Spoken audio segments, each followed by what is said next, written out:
evening and welcome to the Oshkosh Area School District Board of Education special meeting for Wednesday, March 11th, 2020. Has this meeting been properly noticed? Yes, it has. Would you please call the roll? Carlin? Here. Evans? Here. Garner? Here. Herzog? Here. Olmsted? Peschel? Here.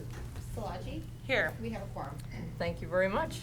This evening we have two students joining us from Traeger Elementary School. We have Ronan Gady, and Naika Tradle here to lead us in the pledge.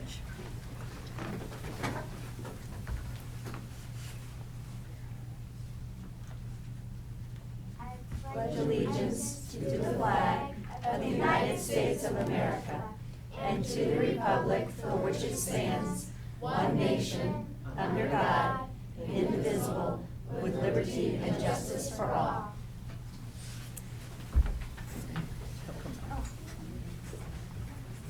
Students did a really great job, loud and clear. So Ronan, we want to thank you for coming tonight and bringing your mom with you. You're very welcome. You're welcome to stay for the remainder of the meeting, but if you have other things to do tonight, we certainly understand. And Naika, we appreciate your bringing your mom with you tonight. And we thank you for your joining us. So there's your certificate. Thank you so much. Thank you. We really appreciate your students coming because the board is all about students. Students first is our mantra, and what better way than to have students join us at the beginning of our meeting and our high school students staying with us the entire meeting. So thank you for coming. Thank you.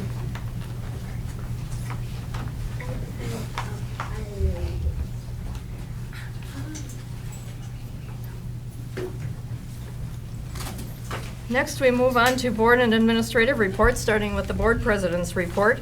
There have been a lot of things going on in the district and in the community which allow us to celebrate the many positive things that happen each and every day with our students and their teachers. For example, on Saturday of last week, retired art teacher Deb Bartelt and elementary art teacher Deb Conan hosted a gallery walk exhibition at Art Space.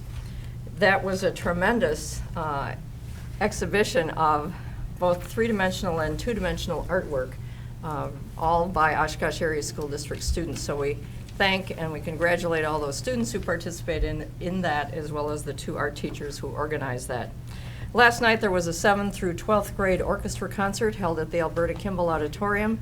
How exciting to see all representatives of the 5 middle schools performing together on the Alberta Kimball stage, along with North High School Orchestra, West High School Orchestra, and then a combined orchestra of all the 712 students throughout the school district.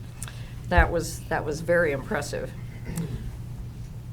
At Celebrate Oshkosh on Monday night, there were a number of teachers who had, in effect, written mini grants that will benefit their students for creative and innovative projects that they wish to implement as they assist students in learning curriculum. So we congratulate all those teachers who won awards on Monday night at the Celebrate Oshkosh event. We also celebrate and congratulate our own Mr. Jim Evans, who won a special award at the State of the City event following the Celebrate Oshkosh event for his longevity on a city committee. Last week, Thursday, there was a meeting of representatives from 4 churches in Oshkosh, Our Saviors, First Presbyterian, First English Lutheran, and St. Andrews, along with representatives of the food pantry, to talk about a summer meals program for students which will be held in the city beginning in July after summer school ends and extending until the beginning of the new school year. That's quite exciting, noting that they're collaborating and they're serving our students, all students in the city. Last Friday, I had the opportunity to attend a legislative breakfast at CESA 6 along with Superintendent Vicki Cartwright and board members Steph Carlin and Jim Evans. It was a great opportunity to interact with some of our lawmakers and help them understand what some of the issues are that we face from a budget standpoint, as well as some of the health issues that we face, and to hear their perspectives on those issues. So lots of things to celebrate, and lots of many positive things going on in our school district, both with students and their teachers, and of course the parents who support them. So with that, let's move on to the superintendent's report. Thank you very much, Dr. Herzog. At this point in time, I'm going to go ahead and get started right away with Oshkosh North High School Cabal. Please take it away. Thank you. So first off, I'll start with the spaghetti dinner that we had back in February. We had the result of the, how much money that they raised, and we had a really good outcome this year because we almost ran out of food, and that usually never happens, so that's pretty awesome. And in total, we raised over $5,000, and the money to help one child is about $3,000, so we raised almost enough money for 2 children. So that was pretty super awesome. On the last week of February, we also had our pep assembly for our Sasquatch Days that week. We had performances by Male Palms, the dance team, the Youth for Asian Americans Club, and we also had Verb there to award our students who showed Spartan pride and spirit during that week. We also had our annual senior boys and staff basketball game as well. And that week we also had a guest speaker come in. His name is John Noltner. And the project that he brought into North was called A Piece of My Mind. His website is at the bottom right corner if you guys are interested about this. And so he's a motivational speaker and a photographer, and he travels like all over the world and takes pictures of people and interviews them about what gives them hope. And he's planning to start up an international project soon. And since he self-funds all of this, he's trying to figure out a way how to do that. So check it out, it is pretty awesome. That same following week, we had Sandra Uriwangimana come in. Nice. She is the author of How Dare the Sunrise, if you guys are familiar with that. It's a pretty popular book. She came in and talked about her experience as a refugee and shared some of her life experiences with us as students, and a lot of students enjoyed the experience, so that was pretty awesome. We also have our athletics. There are a lot of updates for this month. Boys basketball finished in the FVA with a 99 record. They won, I guess, West last Friday and ended their season in regionals. Girls basketball got their first victory against Manitowoc and finished the season in regional semi-finals. And they ended on a very high note because that was their first victory of the season, so that was super awesome. Boys swim finished third in the FVA, which was the highest record in Oshkosh North for 20 years, so that was super duper cool. They also finished 6th place at sectionals, and a lot of the swimmers broke their personal and seasonal records. Wrestling finished in 6th in conference, and they qualified 6 of the wrestlers for sectionals, which was on February 22nd. 3 of them finished almost 1 place away from qualifying for state, and then our senior, Carly Akawa, won number 1 of 6 weight class, and that was at the girls' state wrestling tournament, and she won all 4 of her matches by pin, so that was super cool as well. Boys bowling placed 11th at state when they went at Weston last weekend, and spring sports are beginning right next week and during spring break. Upcoming events, we will be having our annual multicultural presentations and performances next week, Friday on the 20th. We also have college night on April 14th. It is a public event. We have prom on the 25th, and we will be having our spring play in the first weekend of May. And that is all for this month. Very nice, thank you. Thank you so much, Cabal. At this point in time, we're going to turn it over to Amelia from West High School. Thank you. So to start off, we have athletics as always. So this was very exciting. The past month had been pretty big for our athletics all around. Boys wrestling, 3 boys went to state, which is very exciting, and Alec Hunter placed 2nd place for D1 in his weight division. So that is very exciting. I am pretty sure he was even on TV for like when they had the athletics. Boys basketball had their last basketball game for playoff games last weekend, last Friday, and very disappointing that they lost against North, but glad that they lost against a school in our district. So we're excited about that. Keep it on a positive note. Girls basketball had a very awesome season. An exciting thing that happened this past month was that Callista Roshan Baker scored her 1,000th point for their career at Oshkosh West. So that's very exciting. And that is all for athletics. On to the next. The forensics team took second place all around in their last competition, which was on February 22nd. And Irie Ulrich will be going to nationals. The Y2Y students went to, which is a club for diversity within the school and like leadership. They went to a 3-day long conference about leadership in the Wisconsin Dells, and they're bringing back what they learned to Oshkosh West about being inclusive and leading. Student government also went to a leadership conference. It seems like a common thing.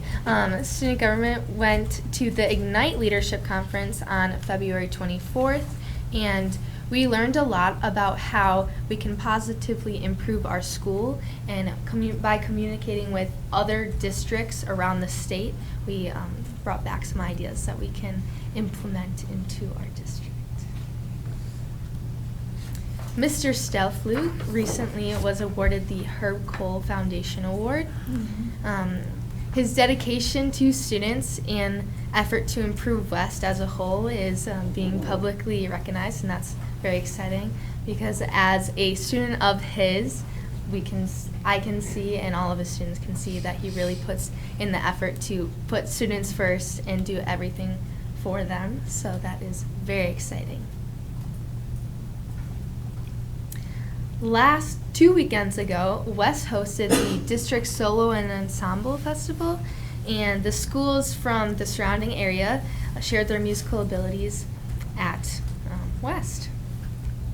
And congratulations to vocal students who qualified for state. Some of them are Jessa Nemeth, Maddie Schleicher, Katie Ross, Brendan Roloff, and Shannon Ernman. And there are many more, but those are just a few of the students.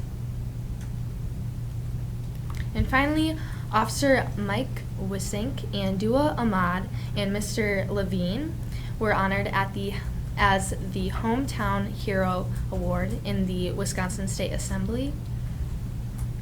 And we are very proud of all of those people who represent Oshkosh West and have put others before themselves. We hope you have a great month, and yes. Well, thank you both so Thank much. you. We greatly appreciate you having here with us tonight. We truly enjoy having you come once a month in order to provide us updates that are happening at both of our high schools. So with that, we're going to transition over into the superintendent's good news report. And Lakeside Elementary School staff are field testing Sanford Harmony, a social emotional learning curriculum. The school's most recent lessons have been about communication and problem solving. Students are highly engaged, and staff members are looking forward to sharing progress and successes closer to the end of the year. Juniors in the Communities program at Oshkosh North are beginning their semester of service.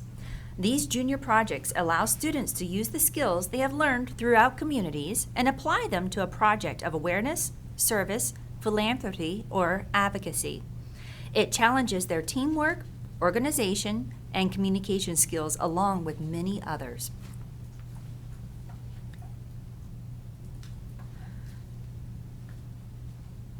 Shapiro STEM Academy participated in Read Across America during the first week of March. The week focused on celebrating the school's passion for reading. Congratulations, Shapiro. Students at the Global Academy at Oshkosh West individually researched and investigated African countries. This research was then shared with other students to develop a deeper understanding of the region and the barriers to its development. In the Academy, students seek to not only recognize global problems, but to attempt to change them. The next step of the project was for groups to select celebrities and charities that attempt to address obstacles to the region's development. Students at Franklin Elementary School recently worked together to learn and raise awareness for areas of Australia battling bushfires. They compiled research to create an Adobe Spark poster to hang around the school. They also completed Flipgrid commercials to get the word out to the school community. Students are working together to raise money to donate to the wires, which supports needs as a result of those Australian brush fires.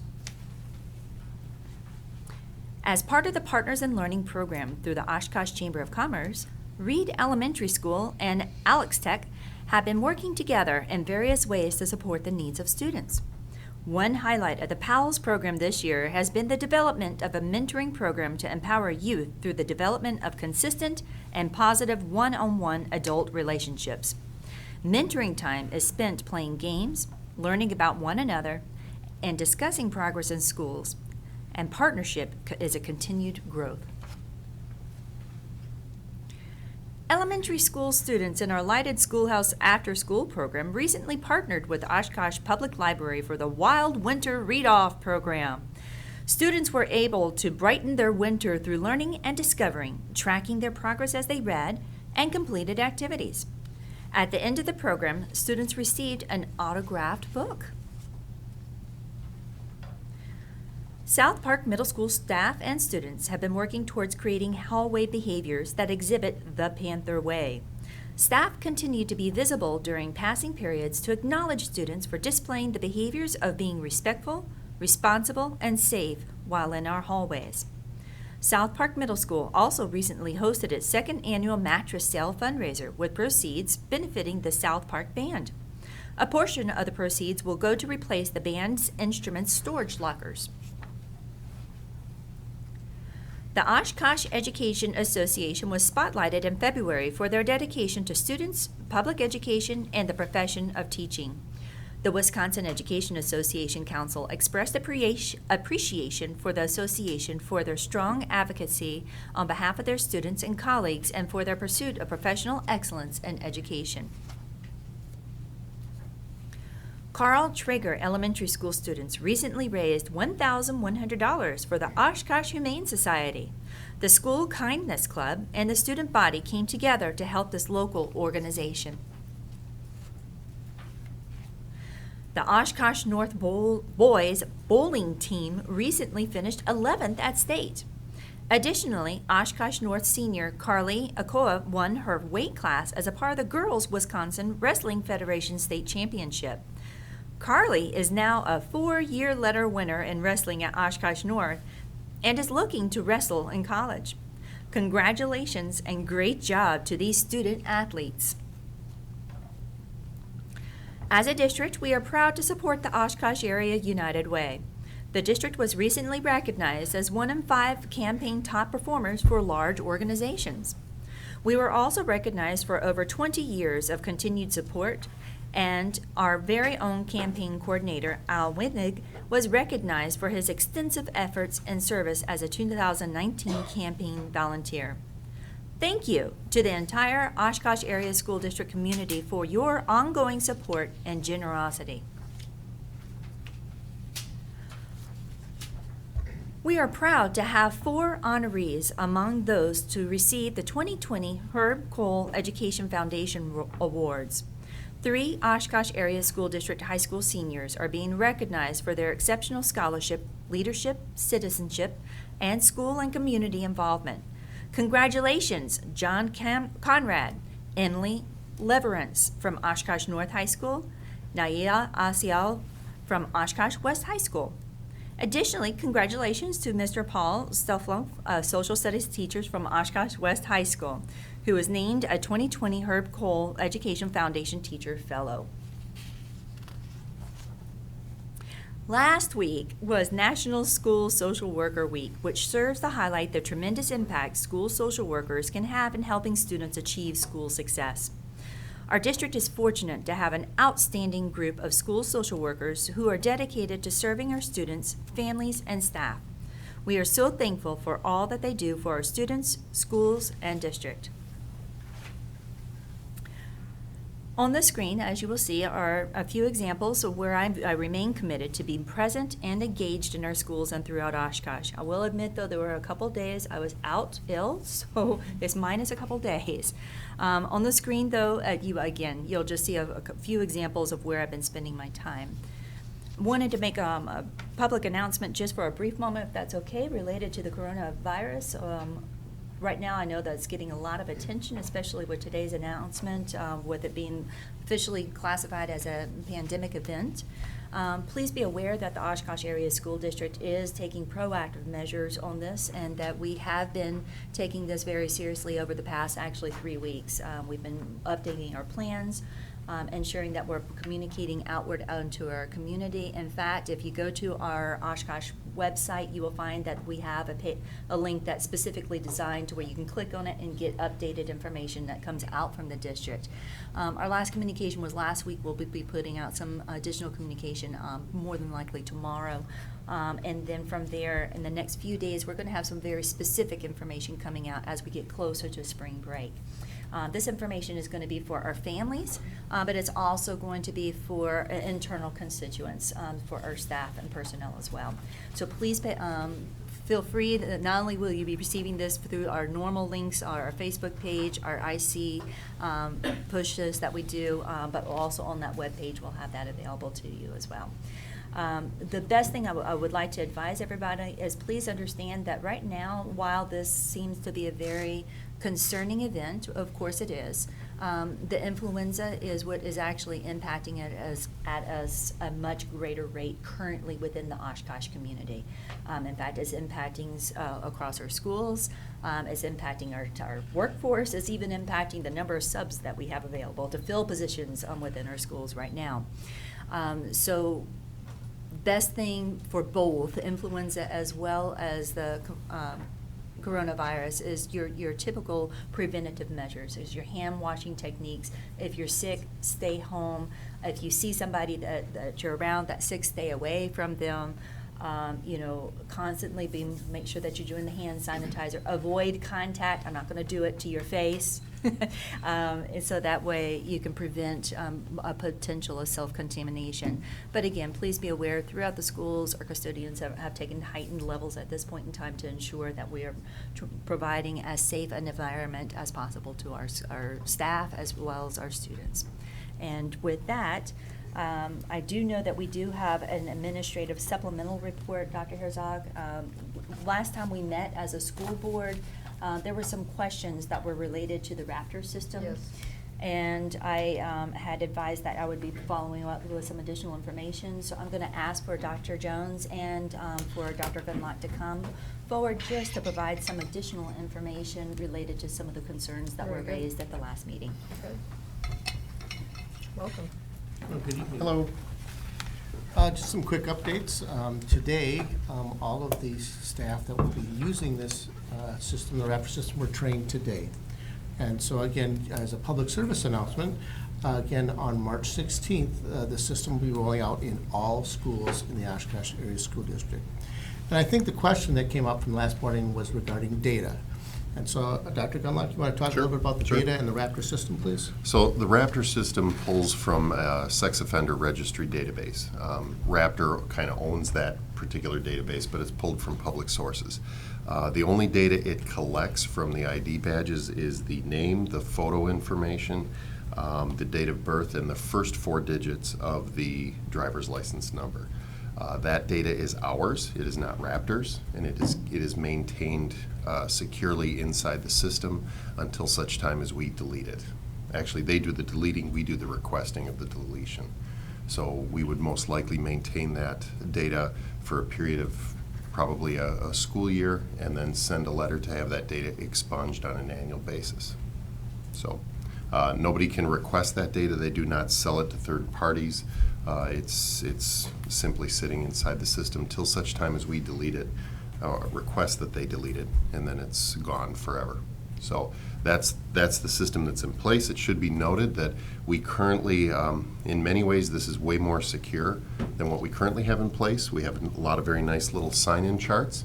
And if you are fortunate enough to visit our schools and sign in, you will inadvertently see who's signed in right before you, because it's all sitting right on the chart. So I think it's important to understand that this is probably more secure in a lot of ways than what we currently do.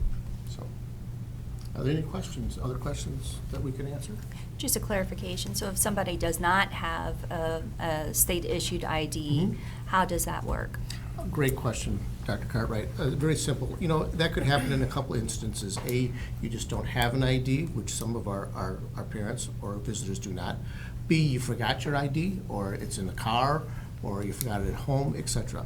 In that case, we can handle all those. All we'll be doing is doing a manual entry. They'll ask for some basic information, your name, and your birth date.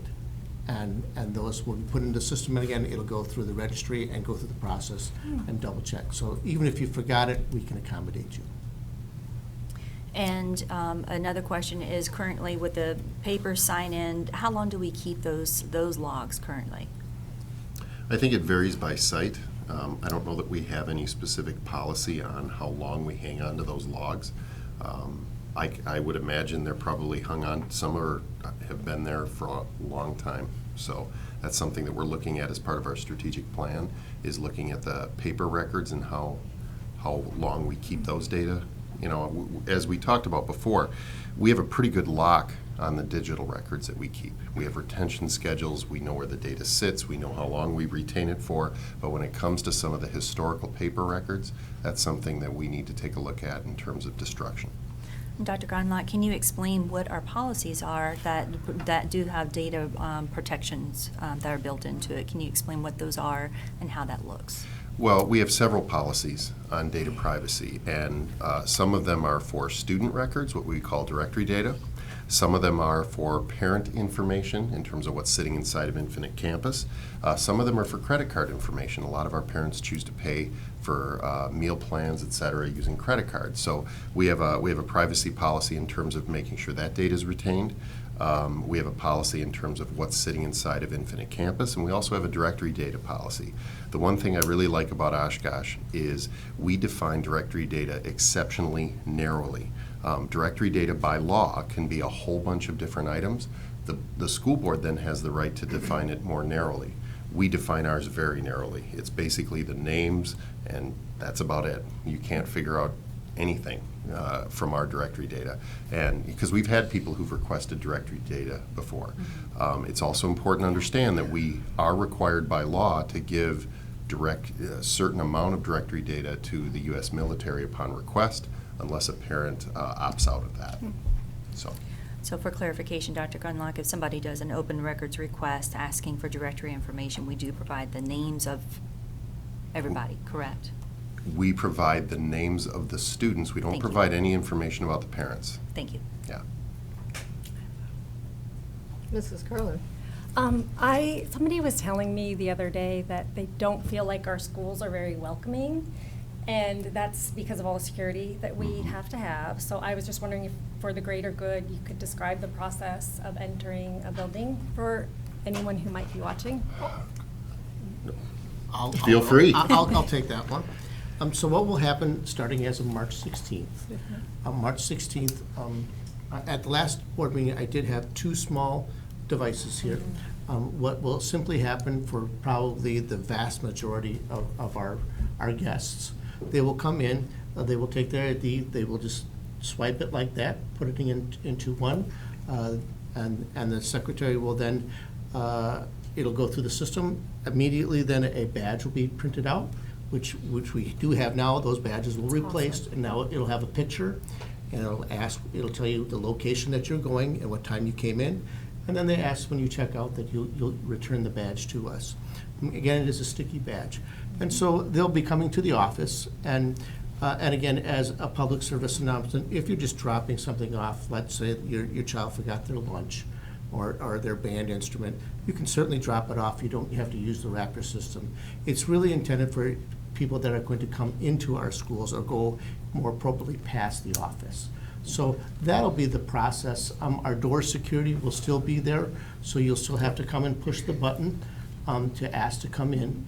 And then after that, you coming into the office, then the Raptor system will be asked for you to go through that process. And that's pretty much the same as any school district at this point in the state. Almost any, at least any school district I've been to lately, you also have to buzz in. Somebody will ask you who you're there to see. You'll say who you're there to see, and then they will buzz you in the door. Is it possible to enter a school without signing in? The only way you could get into a school without signing in is if you were a staff member with a badge and you came in a different door that had a reader. And even then, our procedures are that you're supposed to go to the main desk and sign in. Because we really want to know, even when just in case, let's say there's a fire drill, that we know if a staff member was in the building. We have that happen here at this office a lot because we have a side door that we encourage staff to come in so that public can come in the main door, but we ask them to come down and still sign in by the main desk. Thank you. And just for clarification, with this system, it actually helps foolproof a little bit some of the things that can happen, because there may be situations where somebody is asked to sign in, and unfortunately, the person may be distracted by someone else coming behind them and may not actually have physically seen the person sign in. And by having the Raptor system in place, now that starts removing some of those potential overlooks that may occur as Correct. well.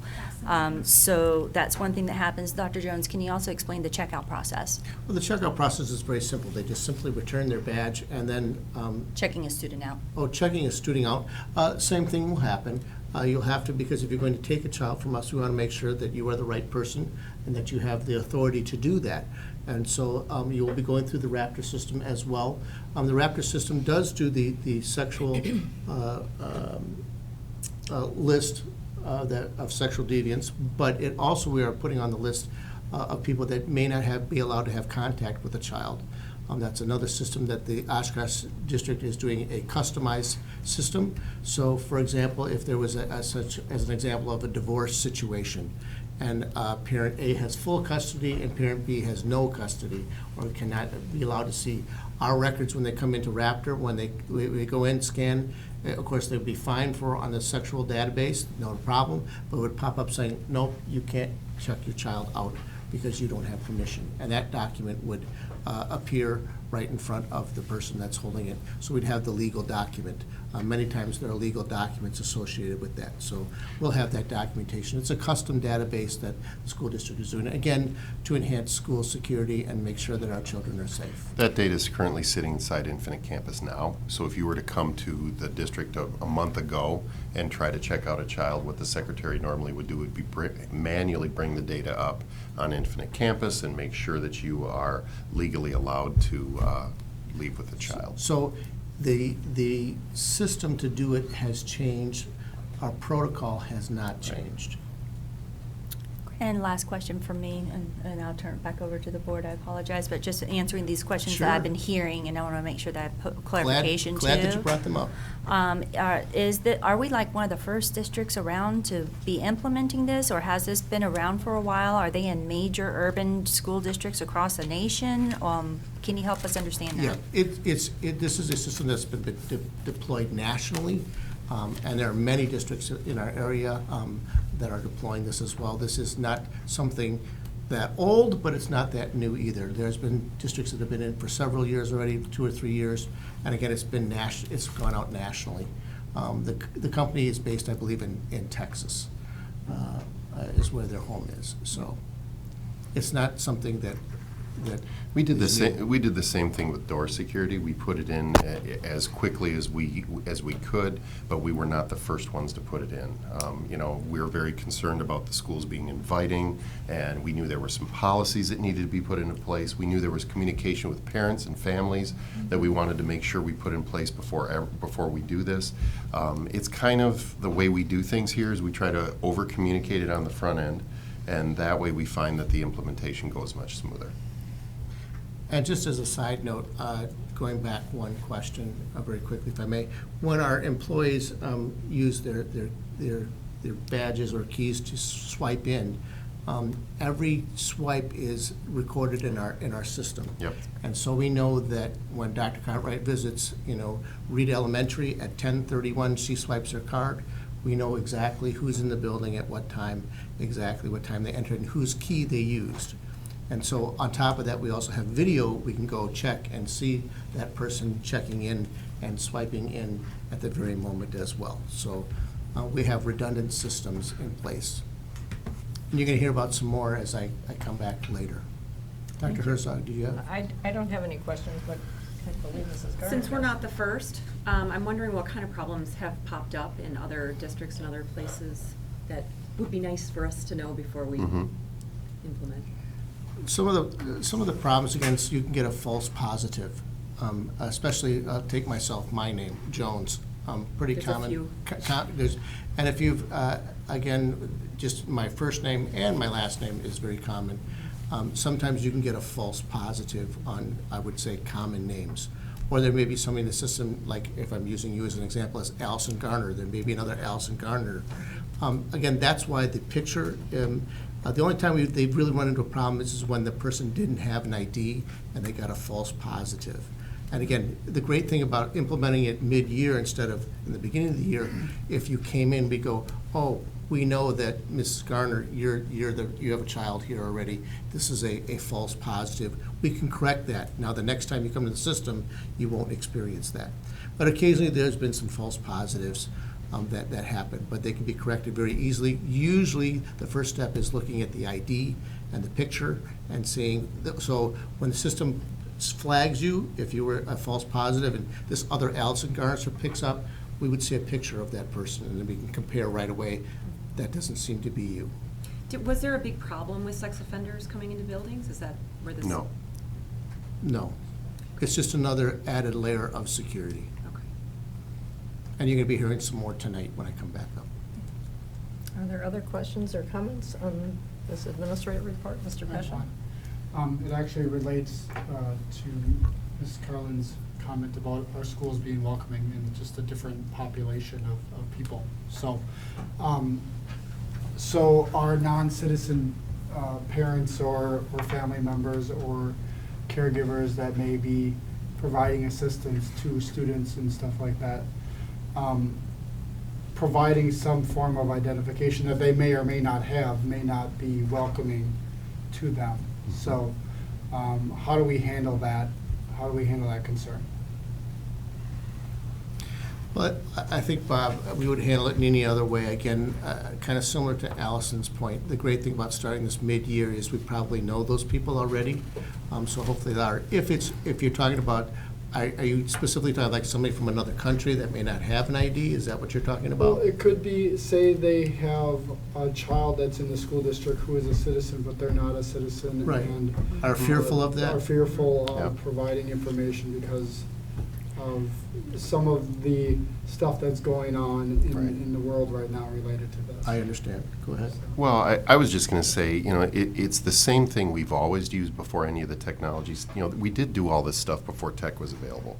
And a lot of it really depended upon the relationship we had with the parents and the kids. And that's established well in advance. And, Dr. Jones brings it up correctly.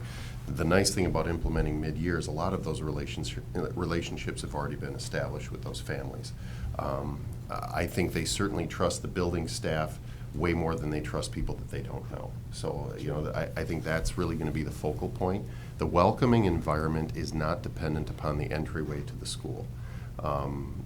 If anything, we've gotten, when we first put in door access security, there were some people who were going, hey, wait a minute, I used to just walk in. I used to just walk into any building and be able to do what I want to do.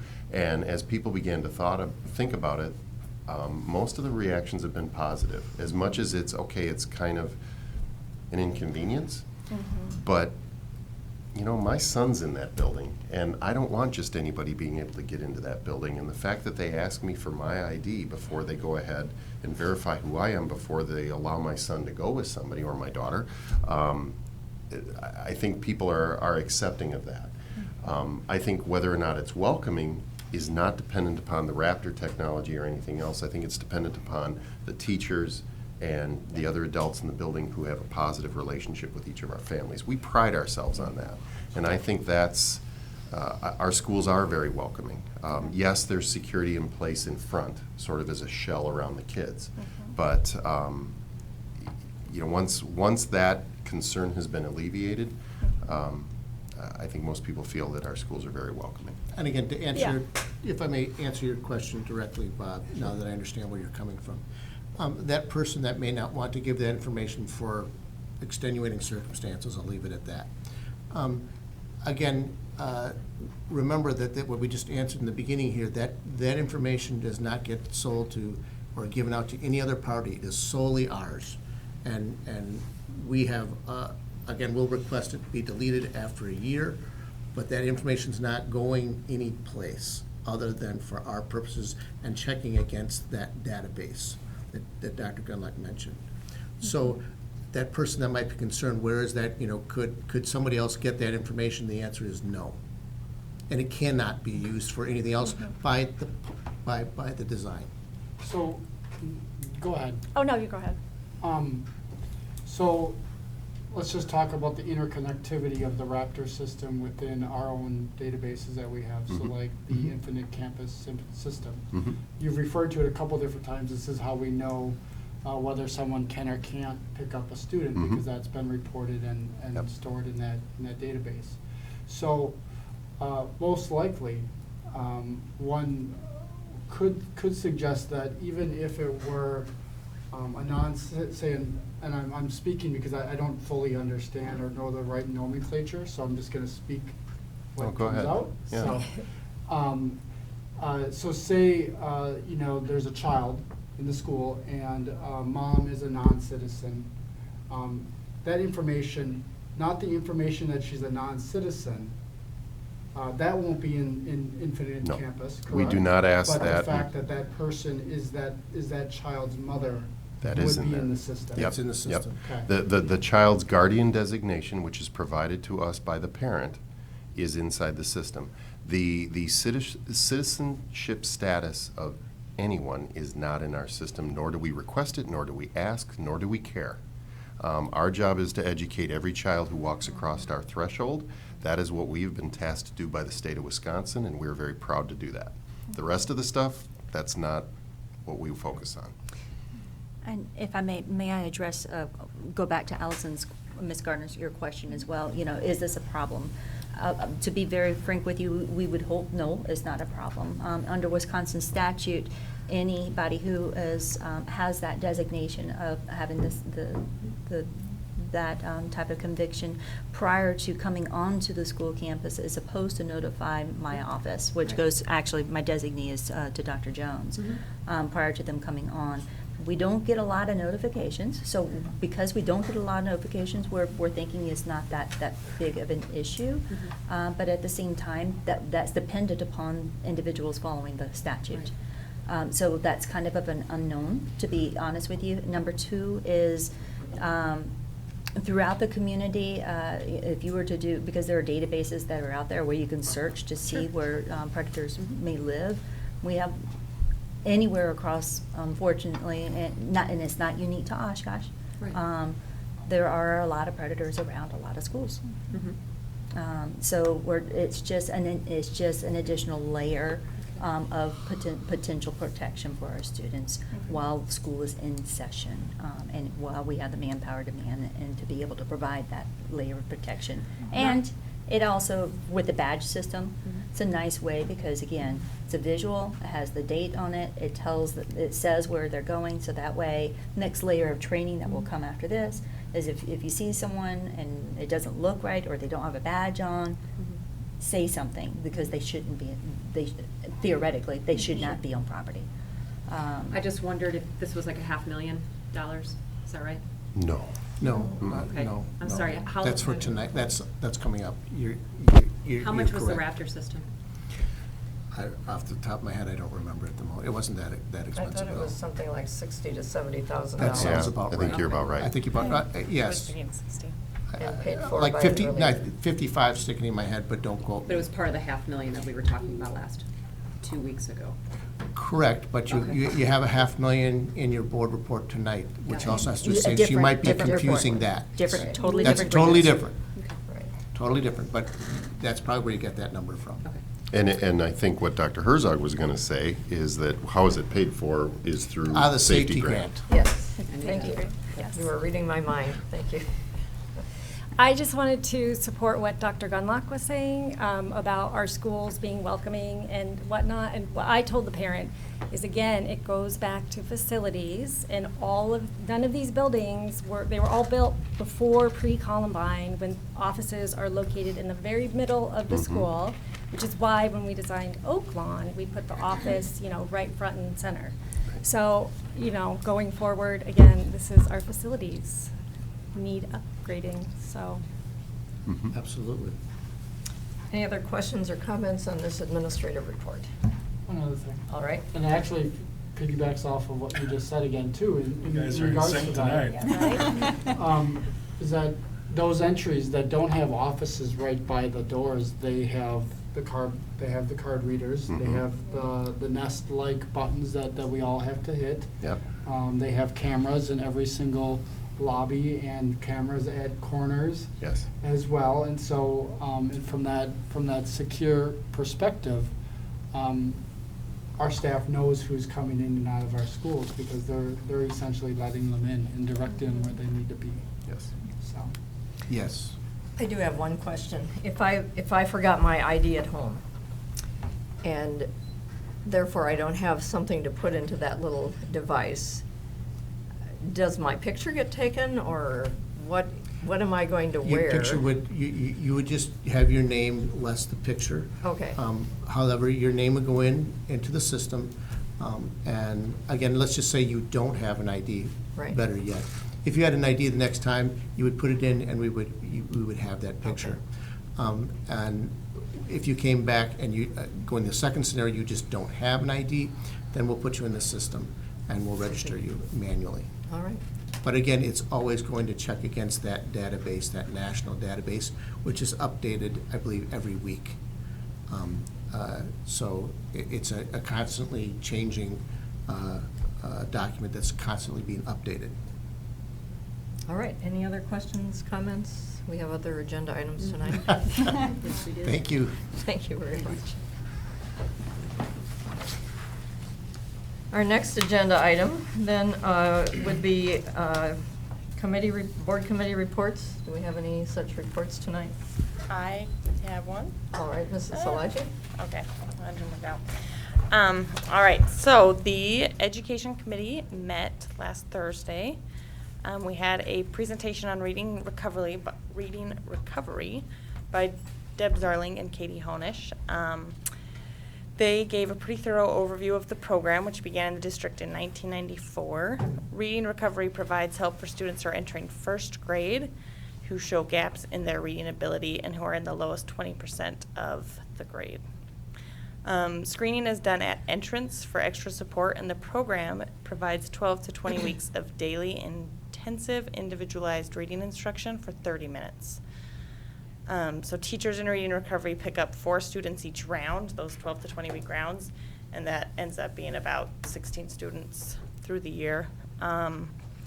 Reading Recovery is fully funded by Title I, which means this is not available at Lakeside, Oakwood, or Carl Traeger Elementary schools, because they are not our Title I schools. Because it comes through Title I, there's specific federal guidelines that it has to be there's about specific data that has to be collected, and that it has to be scientifically evidence-based instruction. So over the 35 years that we have been doing this, we have been putting our data into part of that research base. Teachers trained in Reading Recovery must have a reading specialist or reading teacher license, plus 3 years of teaching experience. Right now, 73% of our teachers who are doing Reading Recovery hold a Wisconsin Reading Specialist license, and 27% hold a Reading Teacher license, and some of those are on their way to obtaining the Reading Specialist license. 93% of them hold a master's degree in reading. The training that they take to be Reading Recovery certified includes 9 credits focused on early literacy, and continued professional development is required to maintain the certification, and they have to have 6 half-day sessions of teaching professional development specifically to Reading Recovery. Lesson components, we actually got to watch a lesson. I think some board members have gone and done that right there in the school, but there was a video we got to watch some of the lessons. And lesson components include a familiar reading, so a book the child's read the day before or that they're familiar with, the running record, which is the daily assessment that the teacher gives for that reading, letter and word work, which the sample we watched, got the kid up moving and moving magnets around and building words and playing with words with their hands, which I like. Being the parent of young kids, I get that. They do a writing piece, they cut up a sentence, and then they read a new book. And that's what happens in that 30-minute lesson time. So some of the data that we have is that in the Oshkosh area school district, kindergarten students that enter at less than a level 2, but then that's where they enter, but they should reach a level 16. So the students that are in reading recovery make a 1.4 to 1.7 years of growth in that 12 to 20 weeks. Over time, outcomes have remained relatively stable, despite that students who are coming in the program actually are recognizing fewer and fewer sounds than when they started the program. So an example is students typically knew 19 to 20 sounds when they started the program, but our incoming pre-Kers and kindergartners actually now know fewer sounds, but despite that, our results are ending the same. If students don't meet the criteria after that 20-week period, then additional solutions are looked into to help them with their reading. Of the 125 students, 25% experience mobility, meaning they move out of the district. Some of them do come back to the district, but we try to track where those students end up by 5th grade. So our 5th grade data for them, for students who were in reading recovery in 1st grade, shows that 100% of them are where they need to be for phonological awareness. Their knowledge of phonics was at 74%, and their high-frequency words knowledge was at 99%. At the end, we were invited to attend a live lesson, which will be March 30th or 31st, or May 11th or 12th, for anyone interested in going to those. And our next meeting is Thursday, April 2nd at 8:30. Thank you, Mrs. Szilagyi. Are there any other board committee reports tonight, Mr. Peschel? I'm going to stand in for Ms. Olmsted. Okay. So, I'm going to give a report on the Policy and Governance Committee meeting that met on Monday, March 9th. There were 4 agenda topics. The first agenda topic was policy related to district-sponsored trips. And there was some wording that was put into it was previously approved, and then it was brought back to make sure that it read correctly. So, and so the words "the" and "program" were then put into the policy, and it was approved to be brought forward. And that'll come on the March 18th meeting. The second one was a policy related to the eligibility of resident and non-resident students. This was related to some language updates that had been previously approved by the board, and our contractor Neola had located an error and requested for us to review the policy again. And so that change was approved and is up for the March 18th meeting as well. Policy related to open enrollment program. Had some concerns over the words statute criteria, as there is no statute listed in that line, and so the statute was added to the policy. That will also come up on the March 18th board meeting.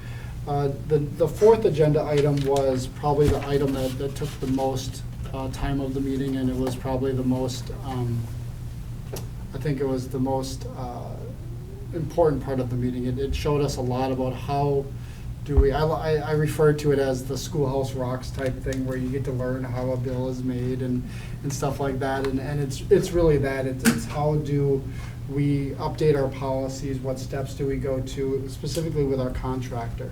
So our end job is to pass policy at this board. That's one of our primary roles, but the reality is how does it get to us? And we spent a good 45 minutes having a presentation by Sherry that shows how she works with Neola to get a policy updated and referred through Neola, and then worked back through us, and then referred again, and other ways of how that policy just makes it to this meeting.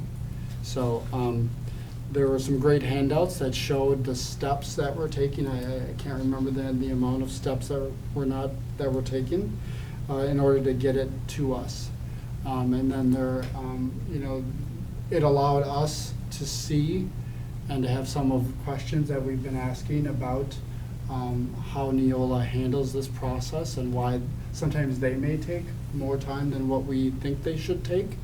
And so we got some explanations for that, and it was a really informative session of the committee of that committee meeting. So future meeting agenda items, the only one that we talked about was bringing up at a future meeting is the environmental health and safety program and more Neola policy updates.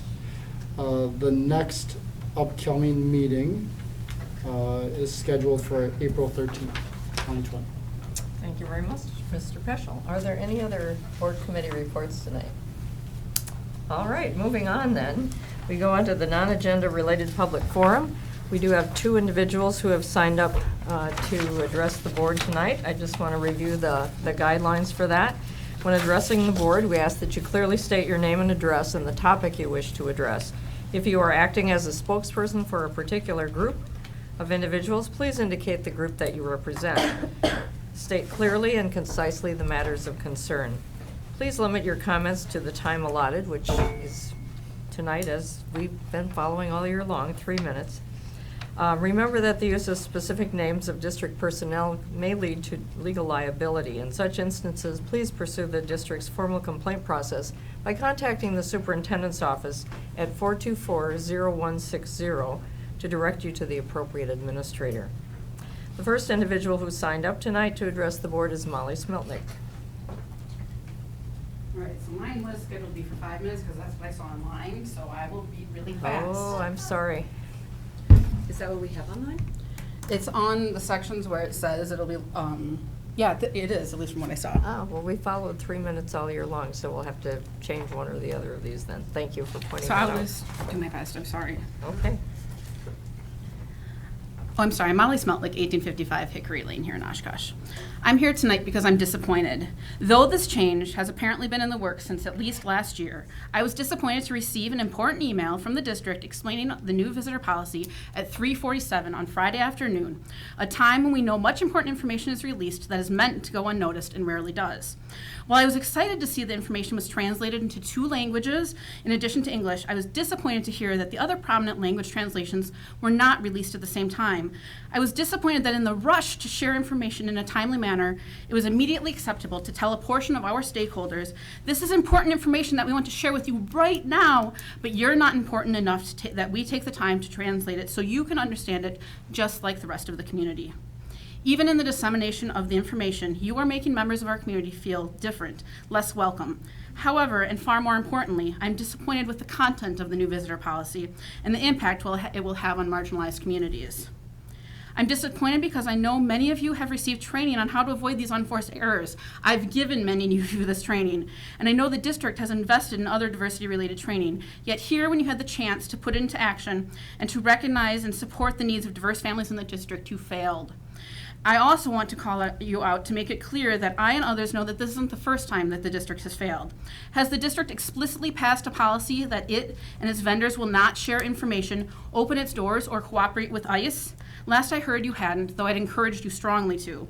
And I know administrators have verbally asserted no information collected by Raptor will be shared with ICE, an assertion that should be backed up by a written and enforceable policy.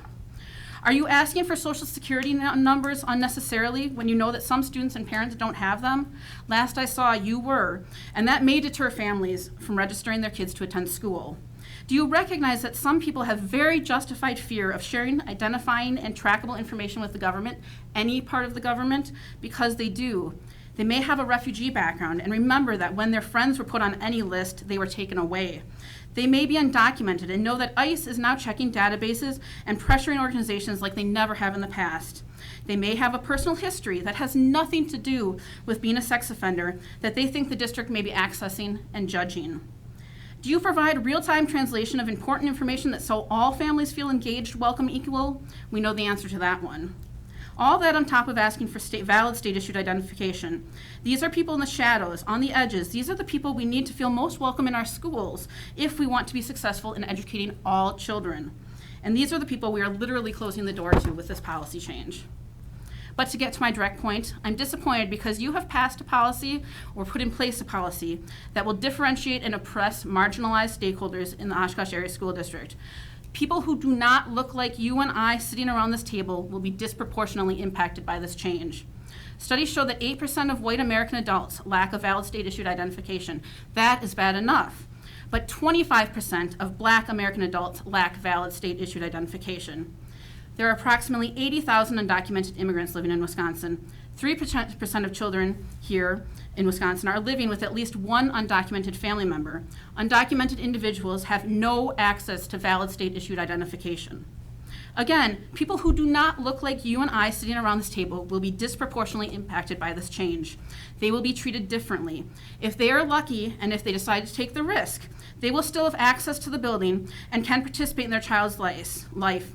Whereas you and I will have who have the privilege to just whip out our identification without a care in the world, and we will still have access to the building and to play an active role in our child's school. That, my friends, is systemic racism, and you are perpetuating it. In doing so, you are literally closing the door on a more welcoming and inclusive school. I'm not here to contest a valid interest in school safety. I recognize that others will fall in a different place when balancing conflicting interests, but each decision must be made after critical analysis. Here, I think there are numerous levels of security and protection in place to protect our schools and from sex offenders and other predators. So when I look on the balance, I see a slight increase in school safety that may be provided with this new system and policy. On the other side, I see a significant detrimental impact to our families and our school communities. The policy is not welcoming. It doesn't celebrate our differences. It does not recognize that there are people here who have different but valid worldviews. The policy is harmful to individuals in our schools. When a policy decision impacts people negatively, it must be addressed delicately and respectfully. 20 seconds, please. But as seems to be a pattern, those in power in this district fail to see the impact of their actions through any lens but their own. Therefore, I am profoundly disappointed. We can and must do better than this. Thank you. Your time is up. Thank you for allowing me the 5 minutes. I appreciate that. Thank you. All right, we have a second person also wishing to address the board. I believe the name is Mushi? Yes. Was that somewhat close? Yes. Thank you. Thank you for coming tonight. Thank you very much. My name is Moshe Sovolo. I live on 1776 Graber Street here in Oshkosh.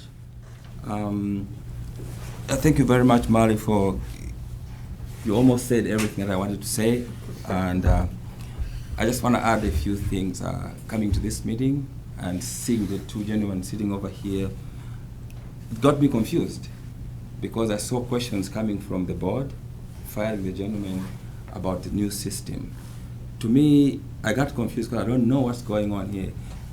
Is the policy going to be already be implemented? Have we voted on that policy already or not? That's the first question that I want to find out. Because if we are asking questions, it means, in my feelings, means we are not ready for this. Why am I saying this? I do feel like when we say we are a district that is welcoming, what do we mean when we say we are welcoming? Look around, I'm the only guy around here, right? I feel the community is not welcome in our school system. Because if it was welcome, a lot of the immigrant community or the migrant community could have been sensitized in this important policy. Why am I saying this is because I have spent all my life living with refugee communities where I come from, and I live with them around in here. I listen to them, I go into their community, I listen to their fears. Now, most of them, they're in here because the systems of government where they came from used to collect data on them, and later on used it against these people, and that's the reason why they're here in Oshkosh. Now that they're here in Oshkosh, the district is asking that company. Basically, we are giving that company to ask these already frightened individual families to give their IDs. Kind of we are putting them in the second position they've been before. And the most important thing I want to stress here is these families, what's important for them is their children getting the education. They may not understand the language, but it's very, very important for their children to get this education. And now they're going to be scared to walk into those school buildings. They will be scared to get into those school buildings because they need to produce that ID. So if you are coming from a country whereby you saw part of a family go through genocide, how is it going to be? So I feel like before the policy was brought about, I think there should have been a community engagement, not only with the migrant or immigrant community, but also the general public. Ask them what their thoughts are before the policy could be implemented. I feel like that's how we should go for the future. If this is already done, it's a done deal. The last question I would want to ask is, with this company, the contract, how long is the contract going to last? Is it a year or is it a 2 years contract? You know, that's a question that is very critical. So that if we know it's 2 years from now, we can, as advocates, advocate for the people in the community. And also, maybe I should put it this way, because this is going to be in our district, that would provide the school district board members to engage in the communities with these parents and feel what they have to say about this.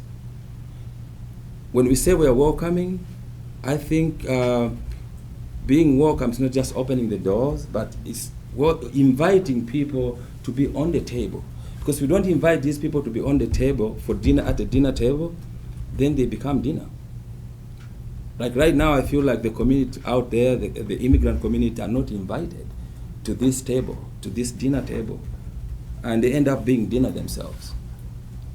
So I hope as we move forward, we'll be giving a chance to the community to have an engagement before we make a serious policy that will have a more impact in a very negative way. I'm one of those victims of some of these policies. 30 seconds, please. Thank you very much.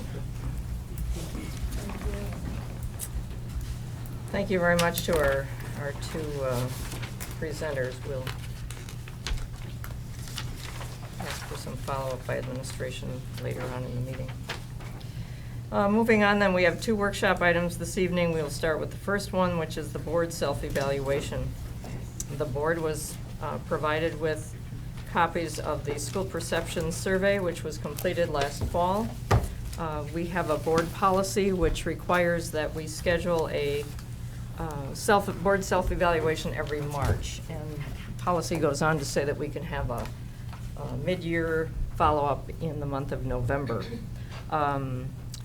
The document that we were using as a self-evaluation contains a number of topics. Those include board operations, budgeting, community engagement, culture, data-driven decision-making, district operations, planning, policy, and vision.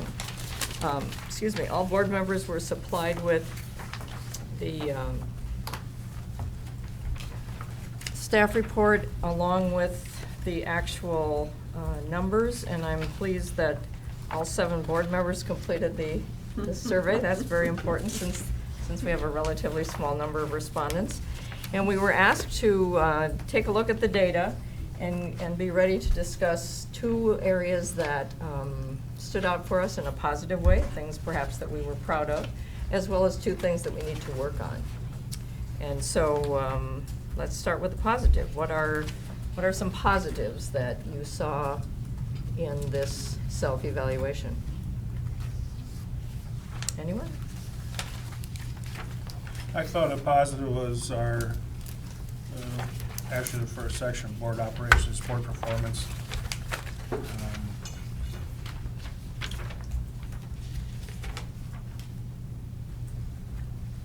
I mean, all those numbers are fairly high. I think we run efficient meetings. I think we have good discussions. Sometimes they're lively discussions. our self-evaluation that we're doing right now. And I think, we really, for the most part, respect our policy of the board speaks with one voice through the president for press and interview areas we are. And then if we are speaking about something and we seem to all make it clear that this is, my opinion is not coming from the board, it's coming from me. So I think that's a good part too for board performance. Okay, thank you, Mr. Evans. Anyone else? What did you see as positives in our responses? Mrs. Szilagyi? Okay, I'll go first. Two that I put specifically that, one we had high results on and that I just have seen with very new eyes, this being my first year on the board, is that the way the board committees are used and organized, I just think they're run very efficiently. That's where we get a lot of information before we come to votes. Despite coming to meetings for almost 2 years, I didn't realize how all of that worked. So I think the board committees are used very effectively, and I've enjoyed being on them. Kind of going along with that, the other one that I looked at was on page 19. It says that the ongoing process to review and update board policies. So I'm on the policy committee, and that is a very thorough, detail-oriented task, and it's been a lot to learn, but I think it's effective, and I like the way we review our board policies and update them very regularly. Well, boards of education have two main functions. One is to hire and supervise the superintendent, and another one is to develop and revise policies. And this board really takes that, well, they take both of those very seriously, but we spend a lot of time with updating and creating new policies.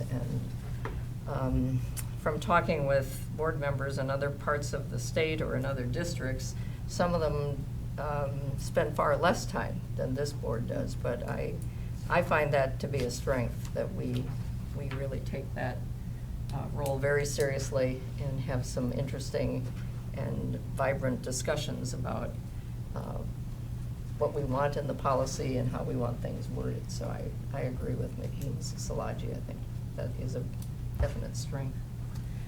There was someone over here I think I missed, Mr. Peschel. Sure. First, I want to thank Mr. Gunlock for providing us, Dr. Gunlock for providing us these awesome tools. I played around with them today, so I created tiles and used my stylus, so it was very cool. And I got to write on my own notes on them, so. It is cool. I missed that, I guess. So I have two things. Okay. One is we have explored sharing services with other districts or our local municipalities.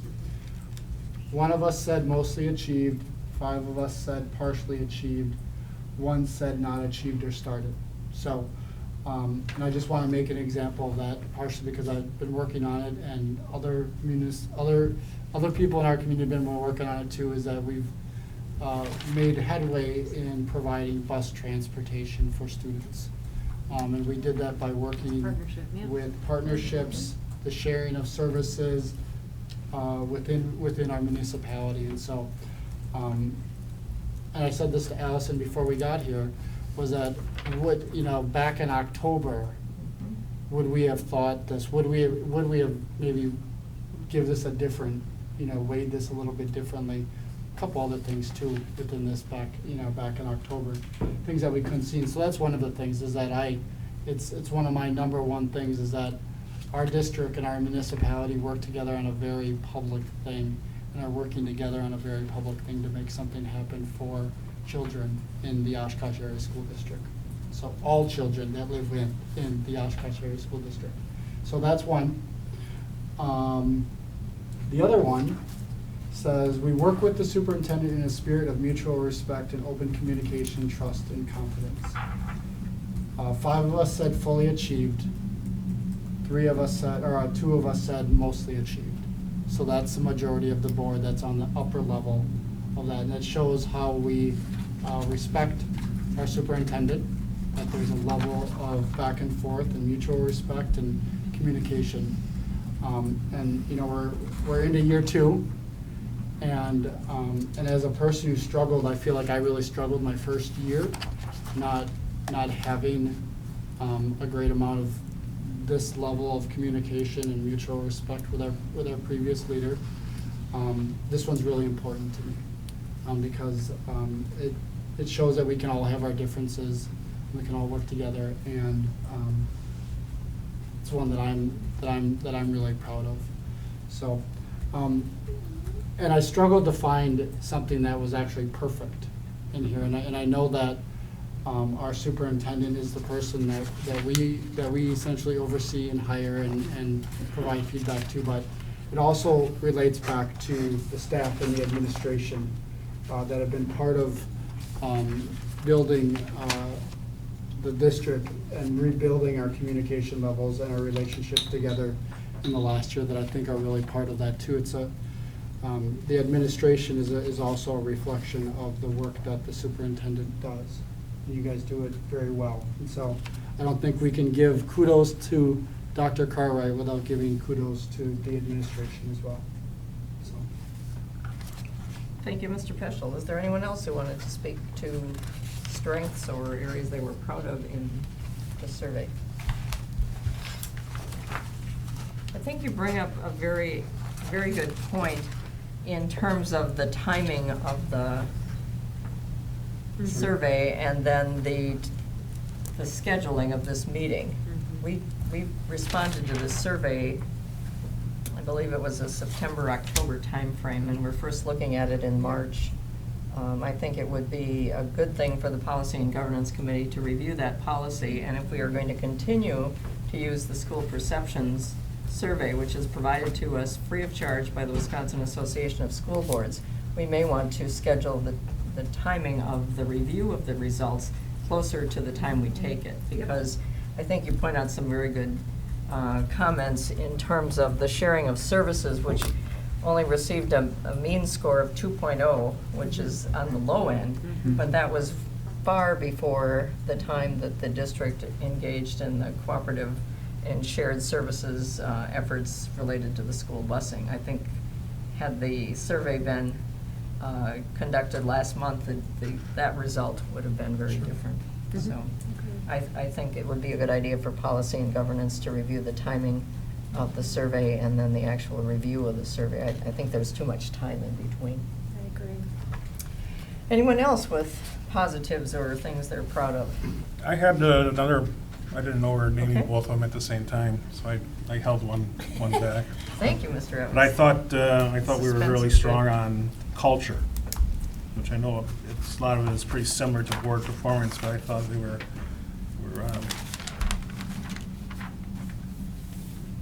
mutual respect, the differences of opinion, work with the superintendent, which has been mentioned already, focus on strategic issues and let administration implement. I thought we were all good on those points.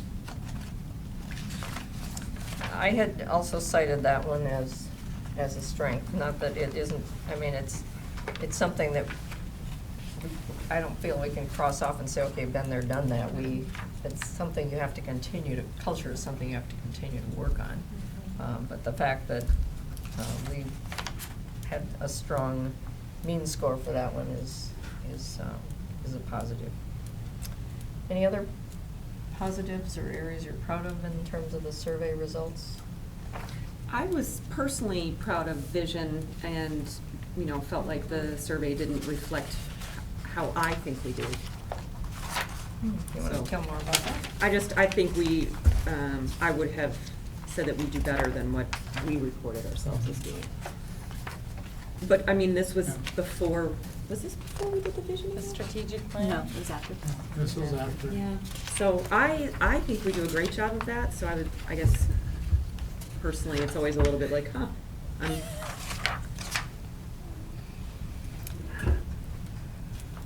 Well, I wonder if that one is somewhat of a reflection of how well we communicate the vision. could be. It's one thing to hold the vision, it's another thing to share that and Secret vision. communicate that and live that.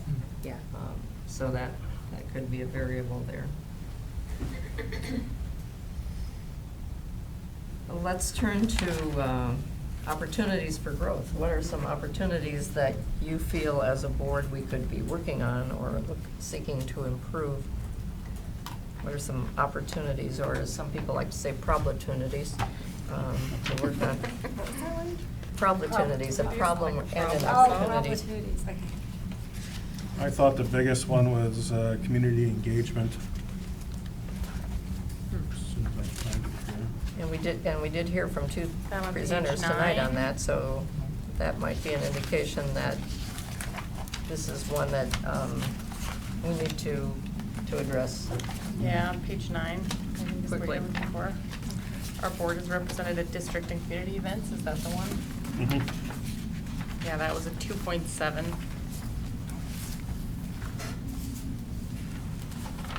That one And I also. had communicating financial needs, discussing legislative issues, which we're just getting into.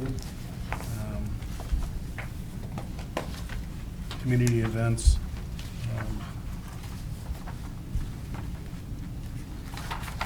It was only, I don't remember the month, but it was a few months ago that we established our new legislative committee. And many of these that we ranked ourselves lower on at the beginning of this school year fall into that committee. And that's, I don't see that as a reflection of criticizing the committee. I see it as, we now have a committee in place. It's brand new. And so I'm not surprised that those items would have been ranked lower because we didn't have a process in place to address those. So again, that gives us some areas to work on in terms of connecting with our lawmakers, inviting them into our schools, making sure that they understand what our needs are, and that we understand when they're passing laws, what they have in mind in that area of legislative advocacy. What's another area of opportunity that you'd like to see us work on, Mrs. Garner? There were two different areas where in the comments, we had a special comment saying that we would like more updates. So I think that we actually want more data, not necessarily formal workshops, but maybe there's another avenue or a way that we can receive information or data ongoing from all of the different programs and initiatives that we've started. You know, just kind of like, where are we at? We call those standing meetings sometimes in corporate America, where it's a 5-minute, just tell me what's going on.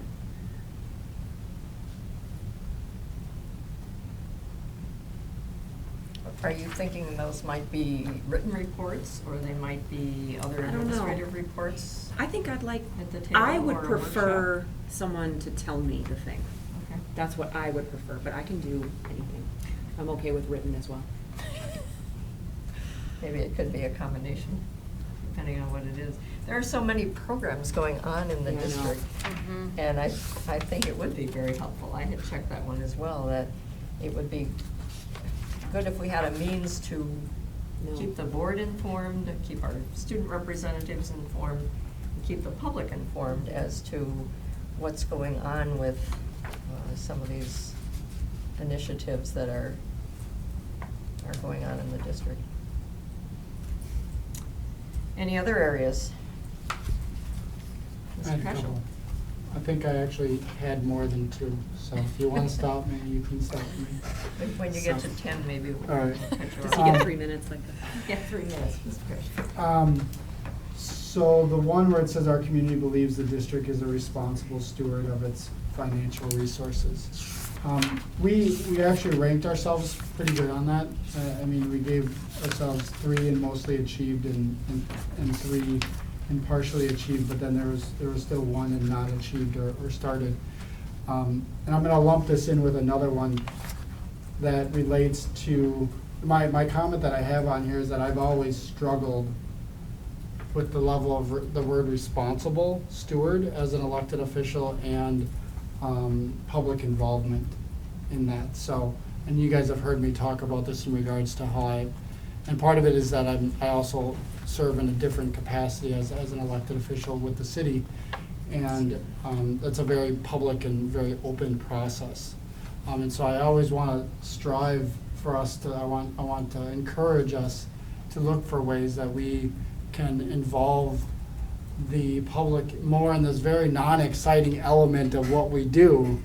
But then But Sue's not here. yes, sorry, Sue. But in the reality is that looking for ways to encourage people to be more involved in that public process when our budget comes up, or if there's ways that we can creatively solicit,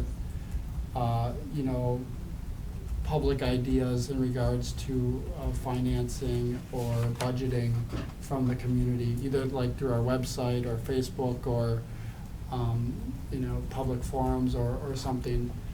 Maybe it's taking the budget out of this room and taking it out to the community where people may be more comfortable coming to doing that. So just striving to find ways to involve the public into that financial element of that process. Can I go again? Please. Okay. So,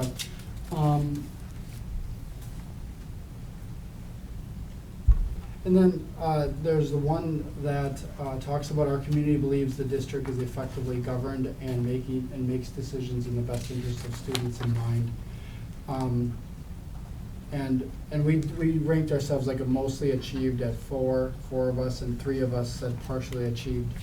I mean, I really think that like if we want to be this one to be like a fully achieved one, to really think about how we communicate that better, as a body and as a district, and how we feel. And I put this in in the context of the pathway that we've just started to talk about, and then the potential referendum that comes with that, is always rooting that in the sense that it's in the best interest of students in mind, and how we communicate that from beginning to end, I think is really, really important. And sometimes we get lost in the minutia of having to work on this stuff and try to sell this stuff and to have to deal with or to be productively respond to public input in these areas that may be very challenging to respond to sometimes. But to always, I think that's just an area where I think we could really, really improve upon is how we communicate, how that everything we do is about students first. So. If anyone else has anything else to say, go right ahead. I have 2 if you want a break. I'll Or take a maybe break. I will hit one of them. That's what I'm thinking. Because I actually had 4 on the strengths, but some of them were here with Okay. other people too. For understands the basic principles of school finance, including state, federal, and local sources of income and the school district budgeting cycle. 3 said mostly achieved, which is good, but 4 of us said partially achieved. I don't think that's kind of going to what Bob said, but I don't think that's necessarily because the information isn't out there. There's so much information on bills payable and how the mill rate's calculated. I think it's because that information's hard to understand. For me, anyway. Obviously, it's not for Sue or for people that are really math-minded and into accounting, but I think that's something we could work on, maybe finding a more friendly way to explain how the budget is created, how we get our sources of funding and where they go to. I think it would feel helpful to me to have an easy talking point to people when we talk about the budget. Can I add to that? Yes, because So- you'd already kind of started that one, but. Yeah, so I've spent a lot of time kind of thinking about ways that we could learn more about, public school financing and how that works in budgeting, and I'd like us to set some type of goal that maybe we spend the next year or maybe the next 6 months, once a month, just coming together and having someone present to us, this is how this works, this is how this works, and having, maybe it's our outgoing business director, Sue, or the new person, whenever that may be. And So- I guess I would respectfully request that we have time to onboard a new person Sure. before we get to do something Absolutely. like that. But I like the idea, it's a good Absolutely, idea. but maybe not the next 6 months. No, it's just, let's focus on the aspect of continuing education of, as board members, learning more about how districts are financed. And not just like a one-day, half-day session, but, you know, something every month where we come together and just kind of really just deep dive into that. I think some of that is addressed in the Facilities and Finance Committee, but that's really only heard by 3 board members. And it's But a highly competitive one too to get on. Yeah, right, maybe those were the 3 people who said that they felt Right. it'd been highly achieved. But I think most people, as I talk with people around the state, would say that they find the whole budgeting process and the whole financial picture to be a complicated one. So I know we've been striving, especially since Dr. Cartwright has arrived here, to be more open and transparent with information and processes and so on. And so I see this as part of that effort to not only educate ourselves, but share information with the public and be more open and transparent. So I think there's, as you've suggested, a real opportunity there for dialogue and community engagement. Yeah, We school, can tie that together. school finance is probably the most complicated part of state government. The people that are actually setting the budget don't fully understand how they set it, how they do it. I always thought there's like 3 people that actually know what's going on, and Sue is one of them. But I think it would take a long time, more than 6 months. It's going to take like probably 6 years for us to really get a handle on it, and then they'll change something, and then we'll be right back where we started from. Mrs. Salaji, did you have anything else to share? Yeah, so my second one, and I believe Allison already kind of found this too, was the data. And I almost feel bad pointing that out because we do get so much data and we sit through these meetings and that's presented to us so often, but I feel like it's the end results of like the student scores. And so what I highlighted was 2 things, I guess, that fit together in my mind. It says we examine district data that has been disaggregated into subgroups to ensure the success of all students. So to me, that would kind of go along with this next one, which is we regularly receive updates on the district's targeted program curriculum, like at-risk, alternative education, special education, gifted and talented. So for me, what would be interesting to look at, especially as we're doing our equity work, which is part of our strategic plan, is looking at what's the data on like our gifted and talented program. Is that an equitable program? What's the data for our discipline, our school discipline policies? Is it equitable? So those are some of the data pieces that I feel like we could maybe take a better look at. Which would tie in with one of the earlier things we talked about tonight in terms of looking at program areas and initiatives in the district and looking at results, areas where we might improve. I know that there are at least 3 district policies related to the board that speak directly to continuous improvement, and that's where I think we're coming from, that we are a good district. We also can become better in all aspects of the operation, and so I think it's good to take a look at where we are and where we could be, where we'd like to be. We have a mission statement, we have a vision statement that show where we want to be, and we need to probably keep those in the forefront. So, but it's exciting. I think this is a very healthy exercise to be open and transparent about where we are, where we think we are, and where we'd like to be when we grow up, so to speak, or we continue to improve. Mrs. Carlin, did you have anything to add in this realm?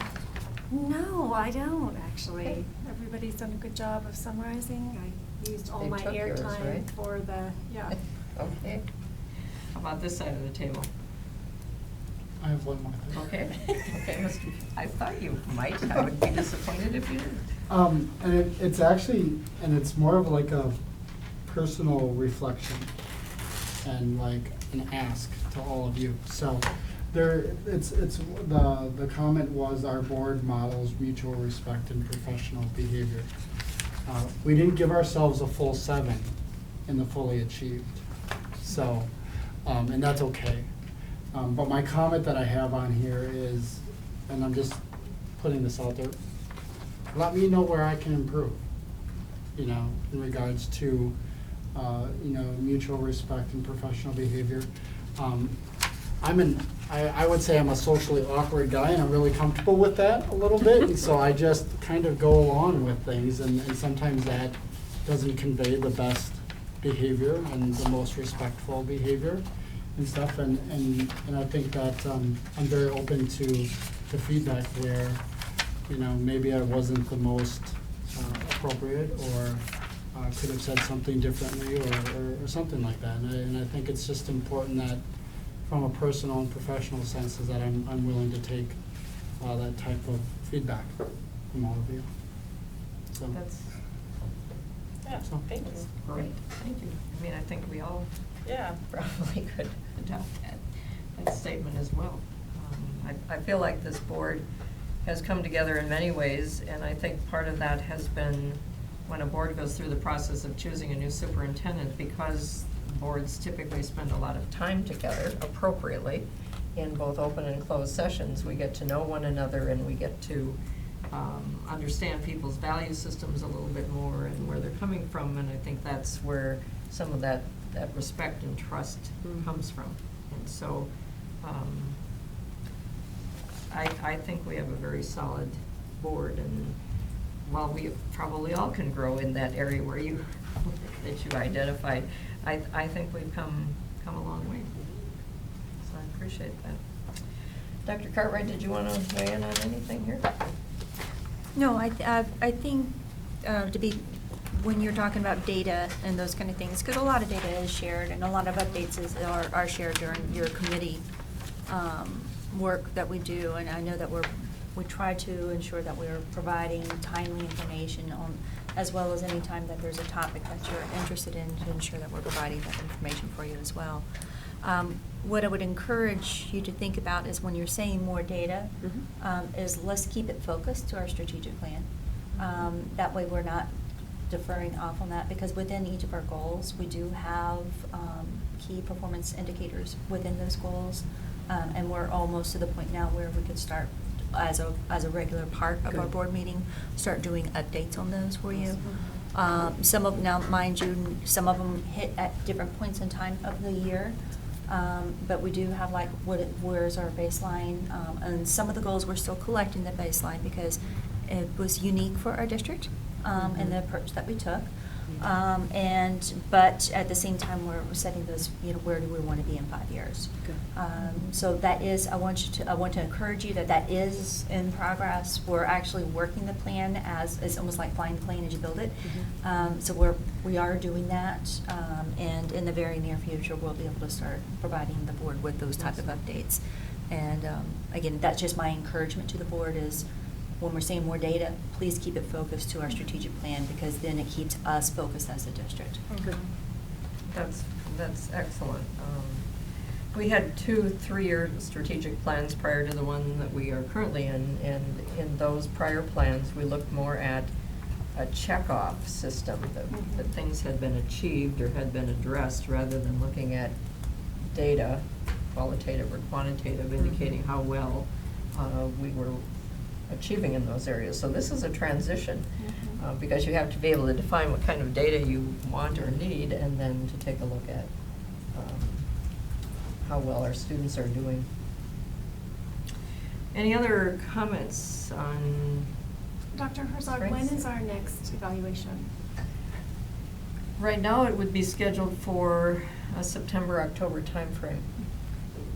I guess the reason I'm being so quiet is because we took it so long ago that I think a lot of my answers would have changed. So, because we have done things like the legislative committee. Yes.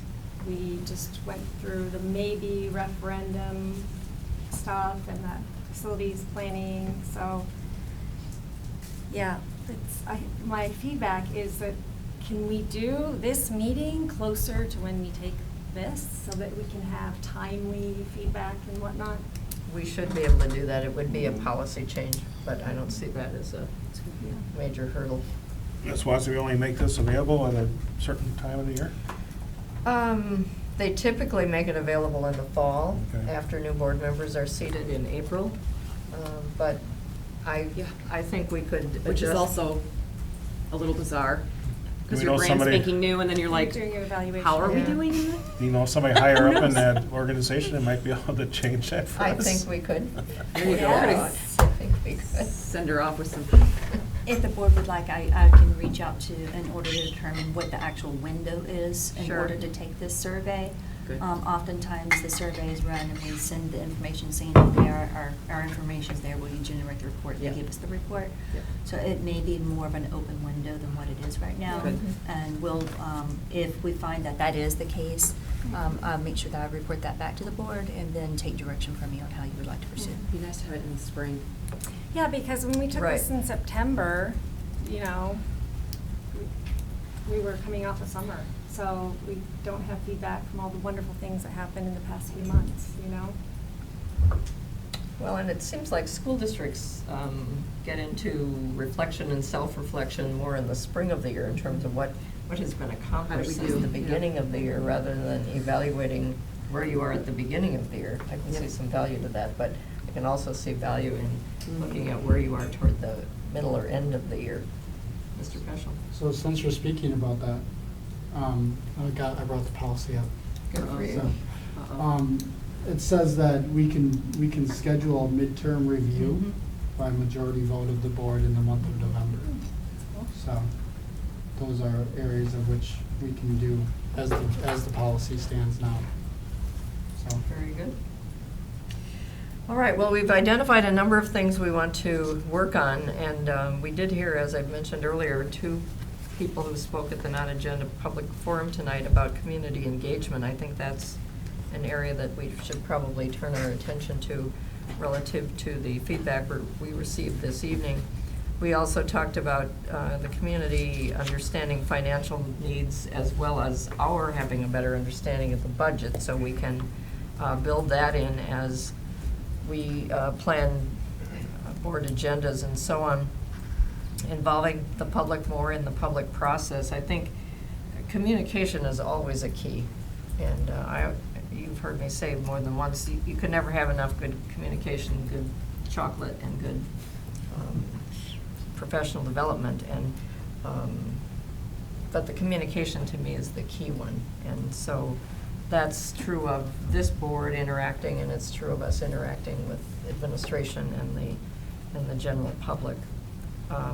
We also talked about decisions being made in the best interest of students and that we need to communicate those better.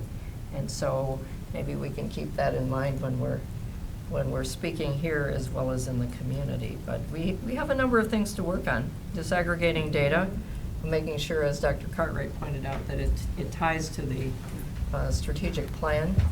I had a professor years ago who said all numbers are interesting. That's true, but you need to be focused on where you're trying to go as a district. So I think there's a lot of food for thought here, and I think that one starting point might be with your board president and vice president addressing these items with the superintendent as we plan meetings and as the committees plan meetings, so the legislative committee and facilities and finance and policy and governance moving forward. Any final comments? I don't want to cut anyone off who wanted to share something. Well, I love what Bob said, and the same for me. If, you know, I'm open to feedback always, and if there's a question or anything, you know, you want to ask me, please, I hope that you guys would do that. So I love that you said that, Bob, copying I you. know. Can't think of anything original. All right, very good. Moving on then, we have a second workshop this evening on a safety grant that the district is seeking to apply for, and Dr. Jones will join us for that. Thank you, Dr. Herzog. This is, again, probably where Ms. Garner got the $500,000 from. This is a different safety grant. I want to just do a quick review for you. We did in the past receive approximately 2 safety grants totaling approximately $1 million, each roughly about $500,000. Those came from the state. And there was no obligation from the district at all. This is called the COPS Safety Grant. COPS has nothing to do with the police department, Oshkosh Police Department, but is the COPS, the title of the grant. It's a $500,000 grant that we're going to be asking for. And again, this is not a guarantee. We must go through a grant writing process. But it's coming from the federal government. And the government is asking that the district have an investment in this to the tune of 25%.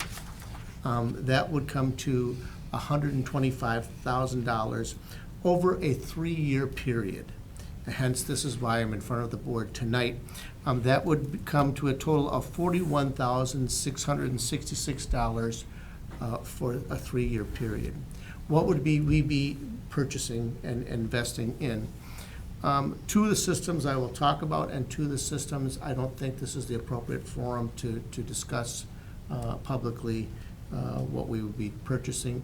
But 2 of the systems I can talk about would be enhancements, upgrades, or replacements of our PA systems at our high schools. So those are in need of repair and replacement. And also metal detectors and the associated materials with them. The metal detectors would be portable, so we could use them at different schools, even events, such as athletic events or any large gathering events. We could take them from school to school, and we'd also be purchasing handheld wands as an additional, if somebody tested positive and set the alarm off as it went through, we would scan them manually. So that's the related equipment. There are 2 other safety programs that we would be working with and in cooperation with OPD. They have strongly recommended this, and we'll be exploring some of that information shortly here. And again, if this grant allows it, we could move forward. But again, this is all if we qualify for the grant. But what I'm asking for the board is at the next meeting, if you are inclined to go for this grant, that we would be having a 3-year commitment of $41,666. Questions or comments? Mrs. Garner. What is the impact on students when we put metal detectors in the building? Hopefully very little. I'm asking, like, what is the reason, because we're not the first ones to do it, so what do we know about other districts that have done it? Well, there has to be someone that has been in another district. May I address that, Ms. Garner? So one of the things that you want to do oftentimes, there's a lot of research out there that talks about the effectiveness related to wanding, metal detecting, and such as that. Early on in the early adoptions, especially in many of your very large urban districts, they did install full-time metal detectors at many of the schools. Some of those areas that historically you would have seen that potential, again, are your very large urban districts. Sure. Not the one I came from, but similar sized. Yeah. What they found, though, is a lot of times is that those systems were not effective. Okay. The reason that they were not effective is because when there's a will, there's a way. Of course. In order to figure out how to get around the system, if you know that is something that's in place, right? In addition to that, within the Oshkosh area districts in particular, it does become cost prohibitive for us as well in order to have full-time metal detectors at every site or even at our high school sites because someone has to man it. And then how do you search through the backpacks or those kind of things? So a different approach that's out there that has been proven to be a much larger deterrent is random metal detecting. So it's unannounced. No one knows about. No one knows about. Teachers, no one knows about it except for maybe your principal. And then you come to school, and all of a sudden, here you go. You've got these people. And you're having to go through metal detectors in order to access a school. You're going to catch a lot more from that, either that or it keeps the mystery of the unknown and the unexpected as to when, if you are carrying something that you shouldn't be carrying, of going, oh, okay. what ultimately ends up happening, I'll be frank with you, is students are smart. Individuals are smart. They see it, they're gonna get rid of whatever they have before they get to the metal detectors. Fine, it accomplished what it wanted to, it kept something out It's of like our the school. marked police car versus the unmarked police car. Right. The marked police car ends up having a higher effect, because when you see it, everybody slows down. So that is why when you're taking the approach, this is one of the more recommended approaches. Not only that, but you don't want your schools to look like prisons. So is I'm wondering now, I'm getting all the way down like to the actual students. Sure. Is there a sense of anxiety or added stress in their lives, knowing that that's like, I don't know if kids are feeling stressed and anxious whenever they see the drug dogs come in. I don't know that. I don't know that this would be much different. So I'm wondering, is there an impact that we should be cognizant of or sensitive to before we? I can only talk qualitatively, where it was from my previous position, where it was implemented and interacting with students, because I oversaw student services, or at that point in time. It did shift later in my roles, but originally, and so related to mental health. So what ended up happening, we really didn't see a lot of anxious behavior. Did it help in any way? Sometimes it does, because Okay. you're going to get mixed responses, but Okay. nothing that rose to the level of significance. Mixed responses, because for some students it's going to cause anxiety because, oh, why are they here? Is something going on? Yep. But that goes into a part of your communication plan when you're rolling this out, that we are going to be doing this. It doesn't mean anything. We're doing it to protect you. It's an extra layer of security. And then as a result, then sometimes students feel actually a lot less anxiety because, oh, they are, they're doing what they said they do, or they're randomly, and for the student, there are some students who it raises anxiety significantly because they have something on them that they shouldn't have on them. So you have a variety that happens there. It's because it's an unknown as to when people show up, then that's the impact of it. Okay. All right, thank you. Perhaps we could hear from our two students, if you're so inclined. What's the reaction of students to, when the drug dogs come in to determine if there are substances that shouldn't be in the schools, or what are you hearing from other students about the use of metal detectors in schools? When the drug dogs come in, I don't think there's really like any reaction from the students other than like, oh, I wonder if they found something, because like we usually hear them bark really loudly, and then that kind of triggers everyone like, oh wow, they must have found something, although that's not always the case. But I do have a question. So like, you mentioned how that these detectors would be used at like large gatherings. Would that also count for like public events that happen in the schools, and like things like Spooktacular, like a school dance? Would they be used for that? It is yet to be determined. We would have to decide when we would use that. It's really, again, to protect the students and the facilities, but as them being mobile, it could be used for other things, and that would have to be determined on guidance from everyone in the room, where we would want to deploy that. So it's possible. Well, I actually had a conversation about this with one of my family members like three or 4 months ago, and my first reaction to like bringing this topic up would have been, oh, like our prisons would or our schools would kind of look like prisons, except with this new technology and being able to move metal detectors and having it so that they would be just a surprise. I think that's a great idea because, it would actually, excuse me, it would actually get rid of more like substances or items that would not be wanted because students would be surprised and be caught off guard. And then students would be more likely not to bring those things to school ever again because of embarrassment and getting in trouble. So I think it's a great idea to actually have this, and specifically the metal detectors that are portable and can be moved and used in other places other than just our schools or just those places. Thank you. And again, they would be very similar to probably what you experience when you go see a herd game.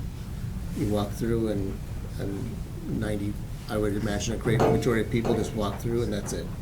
And their graduation. Yes, you must do it at graduation Well, too, 'cause we because have it at it's the- their facility. You You have have to to. follow their rules. I do want to point out to the board, though, the metal detectors, you know, if it's something you want to hold on, we certainly can. I can tell you that that number is one of the smaller numbers that we're asking for. They're really not all that expensive compared to, such as a PA system is 10 times that cost.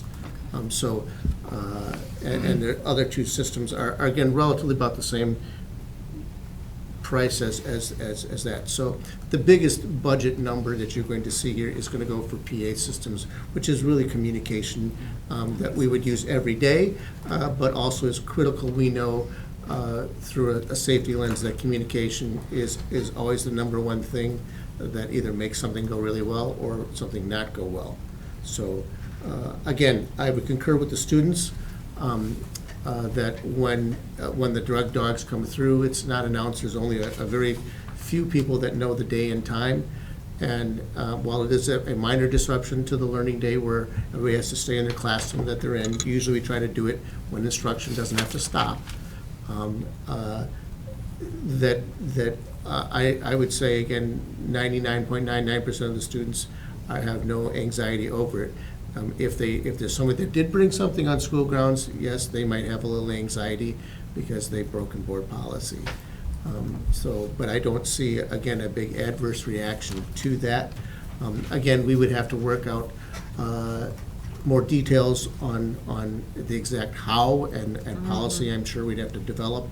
And again, I want to underline this is a definite, this is a maybe. Right. We don't Because even we're have- not guaranteed this grant. Right. And so again, obviously I would say that if we don't get the grant, then obviously the 41,000 goes away for a 3-year period. So this is not a done deal, but we have to at least, if we want to even apply for it, we have to move quickly. When is the grant due? Mid-April. Any other comments or questions on the grant proposal? May I ask a question then? You know, if there are, again, questions about metal detectors, we would be more than happy to withdraw that, and we could use that money for the other systems that are on the table, if there's any question about that. It's really the dollar amount that's significant right now, and the timing. Yeah, I was gonna ask that just because, I'm sorry. Oh, go ahead. Sometimes that's something I need to work on. Sometimes I raise my finger and then just talk. Just telling And everybody I you're wait, about to go. I need to wait to be called on. I'm sorry. But I'm unfamiliar with grant writing, so if the grant is written and we say that we'd use it for metal detectors and we win, we'd have to buy metal detectors, is that correct? Most likely, we would, have to. I guess you're right, we would have to do that. But if you want to withdraw it, I guess now is the time to withdraw it before we write it. And if we withdraw and then we have a discussion and look at the policy and decide to have Then it metal can't. detectors, we can. Yeah, that's what I thought, but I wanted to be clear. Never written a grant before. I guess what I was implying, and probably misspoke, was if you have a question right now, perhaps we should pull that, but we would just shift that number while we wrote it to include this before we write the grant. Mhm. Understood. Mr. Peschel? So the number would stay the same, 500,000. Yes, understood. Thank We you. could easily spend it on PA systems, trust me. Sure. You know, so I've had conversations about metal detectors with parents. Mhm. So, and I was really surprised, and maybe it's just the population of parents that I was talking to at the point, they were actually very, very much in favor of standalone metal detectors at schools, and I made the same arguments that have been discussed tonight of that, and so, but I think it's really important to acknowledge that there are parents in our community who are indicating that metal detectors are something that would give them also a peace of mind when sending their kids to school. And even though they may not be just standalone, in every school or in certain schools, the fact that we're thinking about doing metal detectors in a way that they can be used efficiently across the district, I think is a really important step in acknowledgement of that. So I would encourage you to keep it in. I wouldn't take it out. I appreciate the guidance. And again, Bob, I agree with you. I think, again, as you've heard tonight, with any system that we implement, whatever safety system we're going to talk about, I think you're going to find people that are in favor of it, some people that are neutral, and some people might be opposed to it. But again, I think it depends on your perspective. And unfortunately, we have some perspective now because of events that have occurred this year, and I think that depends on where you fall on that topic. And again, meaning, if you've been involved with an incident, you might be more inclined to be thinking more safety versus other people who have not. They may feel differently about it. I respect all of those opinions, but again, from my lens and from my chair, if we save one student from one event, then it was entirely worth every dollar that we spent. And that's how I would respond to all our safety systems. And I would again encourage, as I've spoken already, this is just another layer or layers that we're continuing to add on, that we've had some of them in place for years and will continue. This is just, again, continuing all the way, as Dr. Gunlock said, from locking doors to the hundreds of security cameras that we have throughout the district, to other things. Again, as our safety continues to be challenged across the United States, we need to be flexible enough to continue to keep up and offer the latest protection for our staff and students that's reasonable, but also welcoming as well, and not intrusive. That is not our goal. Our goal is purely safety and keeping our kids safe. So that's the intent. I'm not hearing from the board that they wish to take that item out unless I've missed something in my following of this conversation. mean? So it sounds like this could come back for a vote as early as next week. Next week, yeah, at the next board meeting. The next board meeting, which would be March 18th. Very good. I appreciate the All guidance. right. Any other comments? Thank you, everyone. Students All as well, right. thank you. Yep, thanks, guys. Yeah. Thank you, Mr. Jones. Moving on, then, we have an individually considered resolution. Resolution number 1, be it resolved that the Oshkosh Area School District Board of Education approve waiving policy 0164.1, regular meetings, which states that regular board meetings are held on the second and fourth Wednesday of the month. Be it further resolved that the board's regular meeting on April 22nd, 2020 will be moved to April 29th, 2020, as filed with the Secretary to the Board of Education. So moved. Second. Is there discussion? Keep us in suspense here. Is there any discussion on this? Is there, I guess I didn't see a report on, is this because of the election? No, this doesn't have anything to do with the election. The policy reads that we have to have a board meeting on the second and fourth Wednesday of the month, and when we approve the dates for our board meetings, there are certain months, typically November and December, because of where holidays fall, where we alter those, but we vote on those at one time for the year. There was something that had come up relative to April 22nd that was going to impact attendance, and so I believe that was the purpose of moving that meeting, asking to move that meeting to April 29th. Dr. Cartwright might want to speak to that more. That is the beginning, so there's a spring session for the WASDA, and the district had made a nomination for a corporation to be recognized. I'm not at a position to publicly announce that just yet, and our nomination won. Okay. And so the conference starts on the 20th. It starts on that date. That corporation representative has been invited to spend the night, so, Okay. Got it. and then they're presented with their award the first thing the very next morning. Is there any further discussion or any Where questions is that? on this proposal? Green Bay. Does that change the Employee of the Year ceremony awards? to- Yes, I did wonder. To the 29th, yes. Everything's gonna, Everything's shifted. We have not sent out any notifications to anyone on that yet. because we haven't approved it yet. Well, and we haven't even said the 22nd yet. That's true, if you've looked ahead to the short-range and long-range happenings with the board.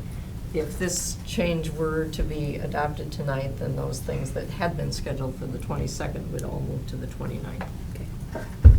That would include staff reports, votes, and so on. Any other discussion or comments, questions? No. All right, please call the roll. Peschel? Aye. Peschel, aye. Szilagyi? Aye. Szilagyi, aye. Carlin? Aye. Carlin, aye. Evans? Aye. Evans, aye. Garner? Aye. Garner, aye. Herzog? Aye. Herzog, aye. Olmsted? Motion carried. Thank you. Are there any requests for future agenda items at this time? Mrs. Garner? I'm not sure, so I'm just gonna throw this on the table and we can reject it Or accept if it? we choose. But I think that the points that were made by the non-agenda related forum, I'm wondering if we want to have something on our future agenda that addresses community engagement around the Raptor system before we implement. I don't know. I think we should Yeah. respond to the comments and concerns that were raised tonight. Maybe the place to start is with Dr. Cartwright. If I may, we've been sending out communications. We knew that this was going to be a topic of interest, hence that was some of the purposes of why we put together a frequently asked question. I'm actually going to ask Katie and Neiman and Dr. Jones to come forward just to provide you with an overview of the communications that we Well, have been.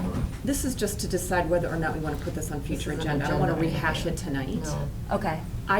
I'm wondering if we But can. it's being implemented like, Monday. yeah, next week. Yeah. Okay, then we can't do that. It's too late. I apologize. I'm No, not it's trying to okay. be, No. I'm not trying to No, be. I didn't realize it was being, yeah, you did say the 16th about 10 times tonight, so. I get it now. That's Monday. I apologize, Ms. Yeah, Garner. okay, no worries. I take it, Mr. Peschel. Sure. So it's not necessarily an agenda item at this point, but it kind of speaks to some of the issues that the public was talking about today.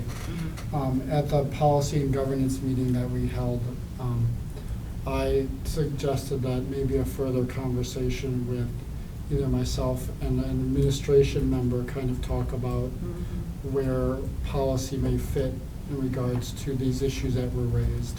Yeah. And whether that's something that the Policy and Governance Okay. Committee will take Good. up. And so I've committed myself to that further conversation.